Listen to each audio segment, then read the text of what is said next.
सकाळ छान झाली की रात्रीही छान होते. हे कशावरनं मी तुम्हाला सांगते व्हिडिओच्या शेवटला. तर सकाळी 5:30ला उठली, स्वयंपाक करून घेतला. फक्त चपात्या ठेवल्या होत्या आणि भाजी शिजायला ठेवली. तर म्हटलं ह्यांना उठवावं, 7 वाजलेत, मला बाहेर जायचं आहे तर. आणि ह्यांना सांगावं की भाजीकडे लक्ष द्या. ह्यांना उठवलं आणि मी गेली. थोडा वेळ बिना चप्पलची चालली, कारण चांगलं असतं ह्यांनी मला सांगितलं म्हणून. थोडं 5 मिनटं तशी चालले. त्यानंतर एक 2-3 राऊंड मारले आणि येताना फुलंही घेऊन आली देवासाठी. आल्यावर बघते तर ह्यांनी जस्ट कुकर उतरवला होता. म्हणजे सांगून जाऊन उठवून काहीच फायदा झालेला नाही आहे. पूर्ण भाजी गाळ झाली माझी शिजून.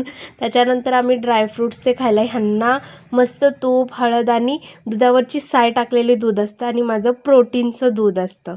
तर मी हे गेल्यानंतर जेवायला बसली दुपारी. जेवताना मी एक व्हिडिओ बघितला, दख्खनची स्वारी. मी रोज काहीतरी एक व्हिडिओ बघते जेवताना. त्याच्यानंतर टेस्ट सिरीज होती ती सॉल्व केली. आता संध्याकाळी ह्यांनी न सांगता पाणीपुरी घेऊन आले आणि मला सध्या आंबट ते खायला खूप आवडते. तर ठीक.